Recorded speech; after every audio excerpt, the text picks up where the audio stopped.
Praise Lord. നിങ്ങളെ എല്ലാവരെയും blessed മോർണിംഗിലേക്ക് യേശു ക്രിസ്തുവിൻ്റെ നാമത്തിൽ സ്വാഗതം ചെയ്യുന്നു.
പ്രിയരെ, അനുഗ്രഹിക്കപ്പെട്ട ഒരു പ്രഭാതം കൂടെ നമ്മുടെ ജീവിതത്തിൽ അനുവദിച്ച് തന്ന വലിയവനായ ദൈവത്തെ നമുക്ക് ഒരുമിച്ച് ചേർന്ന് നന്ദി പറയാം. എത്ര പേർ പറയും, ഞാൻ നിന്നതല്ല എൻ്റെ ദൈവം എന്നെ നിർത്തിയതാണ്? ഒന്നുകൂടെ പറഞ്ഞു കഴിഞ്ഞാൽ 2025 ജൂൺ മാസം 5-ാം തീയതി വരെയും എന്നെയും എൻ്റെ കുടുംബത്തെയും കണ്ണിലെ കൃഷ്ണമണി പോലെ സൂക്ഷിക്കുകയും വിടുവിക്കുകയും ചെയ്ത വലിയവനായ ദൈവത്തിന് നന്ദി പറഞ്ഞുകൊണ്ട് ഈ പ്രഭാത ചിന്തയിലേക്ക് നമുക്ക് ഒരുമിച്ച് അടുത്തു വരാം.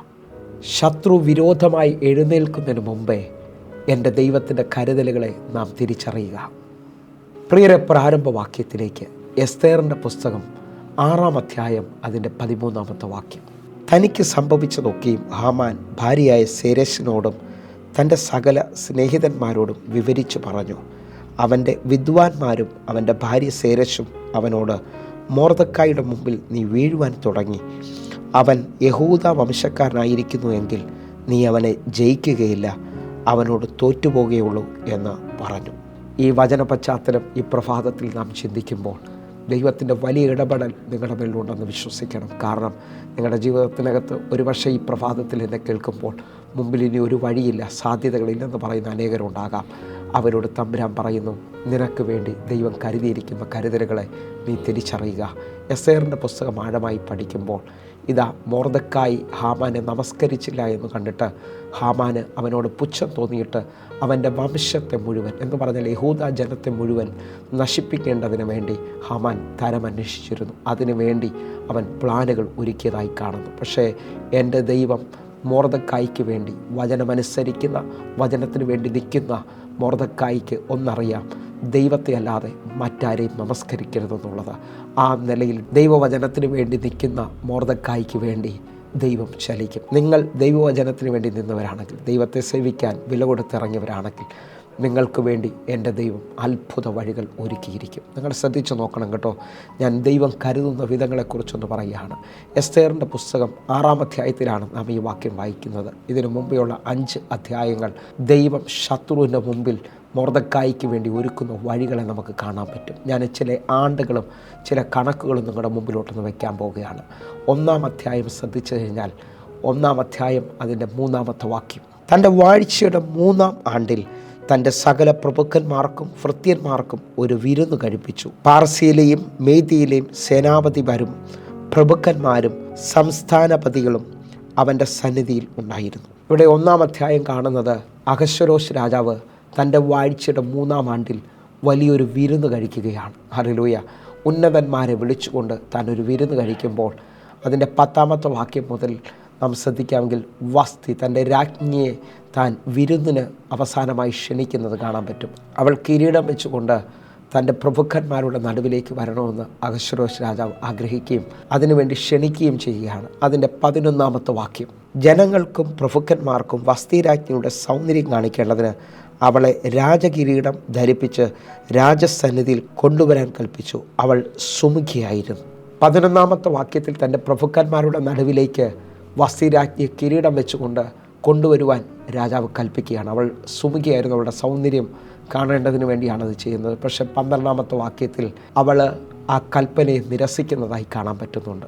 3-ാം ആണ്ടിൽ രാജാവിന് കോപം ജ്വലിച്ചുകൊണ്ട് വസ്തിരാജ്ഞിയെ രാജ്ഞി സ്ഥാനത്തുനിന്ന് മാറ്റുകയാണ്.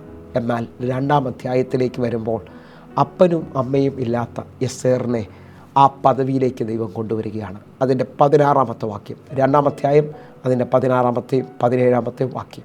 അങ്ങനെ എസ്തേറിനെ അഹശ്വേരോശ് രാജാവിൻ്റെ വാഴ്ചയുടെ 7-ാം ആണ്ട് തെബേത്ത് മാസമായ 10-ാം മാസത്തിൽ രാജസന്നിധിയിൽ അവൻ്റെ അടുക്കൽ കൂട്ടിക്കൊണ്ടു ചെന്നു. 17-ാമത്തെ വാക്യം, രാജാവ് എസ്തേറിനെ സകല സ്ത്രീകളെക്കാളും അധികം സ്നേഹിച്ചു. സകല കന്യകമാരിലും അധികം കൃപയും പക്ഷവും അവളോട് തോന്നിയിട്ട് അവൻ രാജകിരീടം അവളുടെ തലയിൽ വെച്ച് അവളെ വസ്തിക്ക് പകരം രാജ്ഞിയാക്കി. 3-ാം ആണ്ടിൽ വസ്തിയെ രാജ്ഞിയുടെ സ്ഥാനത്ത് നീക്കി 7-ാം ആണ്ടിൽ ഇതാ എസ്തേറിനെ ആ സ്ഥാനത്തേക്ക് കൊണ്ടുവരികയാണ്. 7-ാം ആണ്ടിലേക്ക് എസ്തേറിനെ കൊണ്ടുവരികയാണ്. ആ അനുഭവത്തിൽ 2-ാം അധ്യായം തീരുന്നു. ഇതാ 3-ാം അധ്യായത്തിൽ മൊർദെഖായി ഹാമാനെ നമസ്കരിക്കുന്നത് കാണുകയാണ്. എന്നെ കേൾക്കുന്നവരെ, 3-ാം അധ്യായത്തിൽ ശത്രു എഴുന്നേൽക്കുകയാണ്. 3-ാം അധ്യായം 7-ാമത്തെ വാക്യത്തിലേക്ക് വരുമ്പോൾ അഹശ്വേരോശ് രാജാവിൻ്റെ വാഴ്ചയുടെ 12-ാം ആണ്ടിൽ ഹാമാൻ ഇതാ യഹൂദ ജനത്തെ മുഴുവൻ നശിപ്പിക്കുവാൻ തരമന്വേഷിക്കുകയാണ്. എന്നെ കേൾക്കുന്നവരെ, 7-ാം ആണ്ടിൽ എസ്തേറിനെ കൊണ്ടുവന്ന ദൈവം 12-ാം ആണ്ടിൽ ശത്രു എഴുന്നേൽക്കുമെന്നറിയാം. നിങ്ങൾ വിശ്വസിക്കുന്നവരാണെങ്കിൽ 5 വർഷത്തിന് മുമ്പേ എൻ്റെ ദൈവം ഈ ശത്രുവിനെ അവസാനിപ്പിക്കാനുള്ള വഴി കണ്ടിട്ടുണ്ട്. നിങ്ങൾ വിശ്വസിക്കുന്നവരാണെങ്കിൽ ആ രാജസന്നിധിയിൽ ശത്രു എഴുന്നേൽക്കും എന്നുള്ളത് മനസ്സിലായതുകൊണ്ട്, തൻ്റെ ജനത്തിനെ നശിപ്പിക്കുമെന്ന് പറഞ്ഞ് തൻ്റെ ജനത്തിന് വിരോധമായി ഹാമാൻ എഴുന്നേൽക്കുമെന്ന് മനസ്സിലായതുകൊണ്ട് 7-ാം ആണ്ടിൽ ദൈവപ്രവർത്തിക്ക് വേണ്ടി അപ്പനും അമ്മയില്ലാത്ത എസ്തേറിനെ രാജ്ഞിയാക്കി തീർക്കുകയാണ്. നിങ്ങൾക്കറിയാമോ, 4-ാമത്തെ അധ്യായത്തിൽ മൊർദെഖായും എസ്തേറും ഉപവസിക്കുകയാണ്. വെള്ളം പോലും കുടിക്കാതെ 3 ദിവസം ഉപവസിക്കുന്നു. 5-ാം അധ്യായത്തിലേക്ക് വരുമ്പോൾ ഉപവാസം കഴിഞ്ഞ് എസ്തേർ രാജസന്നിധിയിലേക്ക് ചെല്ലുകയാണ്. നിയമം തെറ്റിച്ചുകൊണ്ടാണ് ചെല്ലുന്നത്. എന്നാലും 5-ാം അധ്യായം അതിൻ്റെ 2-ാമത്തെ വാക്യം കൂടെ, എസ്തേർ രാജ്ഞി പ്രാകാരത്തിൽ നിൽക്കുന്നത് രാജാവ് കണ്ടപ്പോൾ അവന് അവളോട് കൃപ തോന്നി. തൻ്റെ കയ്യിലിരുന്ന പൊൻചെങ്കോല് രാജാവ് എസ്തേറിന് നേരെ നീട്ടി. എസ്തേർ അടുത്ത് ചെന്ന് ചെങ്കോലിൻ്റെ അഗ്രം തൊട്ടു. അതിൻ്റെ 3-ാമത്തെ വാക്യം കൂടെ, രാജാവ് അവളോട്, എസ്തേർ രാജ്ഞിയെ എന്തു വേണം? എന്താകുന്നു നിൻ്റെ അപേക്ഷ? രാജ്യത്തിൻ്റെ പകുതിയോളമായാലും നിനക്ക് തരാം എന്ന് പറഞ്ഞു. നിങ്ങൾ ഈ വചനം നോക്കുമ്പോൾ എൻ്റെ ദൈവത്തിൻ്റെ കരുതൽ വ്യക്തമായിട്ട് കാണാൻ പറ്റും. രാജാവിൻ്റെ ഹൃദയത്തെ തിരിക്കുന്ന, രാജാവിൻ്റെ ഉറക്കത്തെ കെടുത്തുന്ന ഒരു ദൈവത്തെ എനിക്ക് നിങ്ങൾക്ക് കാണാൻ പറ്റും. ഇനി ശത്രു എത്ര പ്രബലപ്പെട്ടാലും, ശത്രു നിനക്ക് വിരോധമായി എത്ര ചലിച്ചാലും, നിൻ്റെ ദൈവം നിനക്ക് വേണ്ടി കരുതിയിട്ടുണ്ടെന്നുള്ള ഒരു വ്യക്തമായ ഒരു തിരിച്ചറിവ് നിനക്ക് വന്നാൽ നീ ശത്രുവിനെ ജയിച്ചു എന്നുള്ളതാണ്. ദൈവത്തിൽ നിന്ന് അകലല്ല പ്രിയരെ. നമ്മുടെ ജീവിതത്തിനകത്ത് പ്രതിസന്ധി വരാം, നമ്മുടെ ജീവിതത്തിനകത്ത് പ്രതികൂലങ്ങൾ ഉണ്ടാകാം. പക്ഷേ അതിനകത്തെല്ലാം എൻ്റെ ദൈവം കരുതിയിട്ടുണ്ട് എന്ന് മനസ്സിലാക്കാമെങ്കിൽ നമുക്ക് പ്രാർത്ഥനയോടെ മുമ്പോട്ട് സ്റ്റെപ്പ് വയ്ക്കാൻ പറ്റും. നമുക്ക് ദൈവത്തെ പൂർണ്ണമായിട്ട് വിളിക്കാൻ പറ്റും. വിശ്വാസത്തോടെ, പ്രാർത്ഥനയോടെ ഈ മിനിറ്റിൽ നമുക്ക് ഒരുമിച്ച് ചേർന്ന്, ദൈവമേ, നീ എനിക്ക് വേണ്ടി വെച്ചിരിക്കുന്ന കരുതലുകളൊന്ന് വെളിപ്പെടുത്തണമേ എന്ന് പറഞ്ഞുകൊണ്ട് തൻ്റെ ജനം ഷൂർ മരുഭൂമിയിലൂടെ 3 ദിവസം വെള്ളം കിട്ടാതെ മാറയുടെ അടുക്കലേക്ക് ചെല്ലുകയാണ്. മാറ കയ്പായിരുന്നു കേട്ടോ. ആ കയ്പിനകത്തേക്ക് ദൈവജനത്തെ കൊണ്ടുവന്നത് നശിപ്പിക്കാനല്ല, തീർക്കാനല്ല, മാറ എന്ന കയ്പിൻ്റെ പേര് മാറ്റാനാണ്. ഇതാ മാറയെ മധുരമാക്കുന്ന രീതിയിൽ പ്രാർത്ഥിച്ച മോശയ്ക്ക് വേണ്ടി ദൈവം ഒരു വൃക്ഷത്തെ കാണിച്ചു കൊടുക്കുകയാണ്. നിങ്ങൾ ഈ പ്രതിസന്ധിയിൽ, നിങ്ങൾക്ക് മുമ്പോട്ട് പോകാൻ പറ്റാത്ത എതിരുകളുടെ നടുവിൽ നിങ്ങൾ പ്രാർത്ഥിക്കണം കേട്ടോ. നിങ്ങളുടെ ജീവിതത്തിനകത്ത് ദൈവം ചിലത് തുറന്നു തരാൻ പോവുകയാണ്. എസ്തേറും മൊർദെഖായും ഒരുമിച്ച് ഉപവസിക്കുകയും പ്രാർത്ഥിക്കുകയും ചെയ്തപ്പോൾ അവരുടെ വിടുതൽ മാത്രമല്ല, മുഴുവൻ യഹൂദ വംശത്തിന് ദൈവം വിടുതലയക്കുകയാണ്. നിങ്ങൾ നിമിത്തം നിങ്ങളുടെ കുടുംബം രക്ഷപ്പെടാൻ പോകുന്നു, നിങ്ങളുടെ സഭ രക്ഷപ്പെടാൻ പോകുന്നു. ഒരുമിച്ച് പ്രാർത്ഥനയിൽ ഈ ദിവസങ്ങളിൽ ദൈവത്തോട് അടുക്കണം. ചിലവർ അത്ഭുതങ്ങൾ കാണാൻ പോകുന്നു. കണ്ണുകളൊന്ന് അടയ്ക്കാം, പ്രാർത്ഥിക്കാം. ഞങ്ങളെ സ്നേഹിക്കുന്ന ഞങ്ങളുടെ നല്ല ദൈവമേ, വലിയ ദൈവപ്രവൃത്തി വെളിപ്പെട്ട് വരേണ്ടതിനായി, വലിയ ദൈവകരം വെളിപ്പെടേണ്ടതിനായി ഞങ്ങൾ ഒരുമിച്ച് പ്രാർത്ഥിക്കുന്നു. ദൈവത്തിൻ്റെ പ്രവൃത്തി വെളിപ്പെട്ടതിനായി സ്തോത്രം. യേശുവിൻ നാമത്തിൽ ഞാൻ പ്രാർത്ഥിക്കുന്നു. കേൾക്കണം പിതാവേ. ആമേൻ, ആമേൻ. പ്രിയരെ, ഈ പ്രഭാത സന്ദേശം നിങ്ങൾക്ക് അനുഗ്രഹമാകുന്നെങ്കിൽ നമ്മുടെ യൂട്യൂബ് ചാനൽ സബ്സ്ക്രൈബ് ചെയ്യുകയും ഫേസ്ബുക്കിലേക്ക് നിങ്ങൾ ജോയിൻ ചെയ്യുകയും ചെയ്യണമെന്ന് ഓർമ്മിക്കുന്നു. അതേപോലെ ഈ വാട്സാപ്പ് നമ്പറിലേക്ക് പ്രയർ ലൈനിലേക്ക് നിങ്ങളുടെ വിഷയങ്ങൾ പറഞ്ഞ് നിങ്ങൾക്ക് വിളിക്കാൻ പറ്റും, പ്രാർത്ഥിക്കാൻ പറ്റും. അതേപോലെ എല്ലാ ദിവസവും വൈകിട്ട് ഇന്ത്യൻ സമയം 6 മണിക്ക് നമുക്ക് ആരാധനയുണ്ട്. സൂമിലാണ് ആരാധന നടക്കുന്നത്. നിങ്ങൾ മിസ് ചെയ്യരുത്. നിങ്ങൾക്കറിയാവുന്ന ഒരാളിലേക്കും കൂടെ ഈ മെസ്സേജ് പാസ് ചെയ്യണം.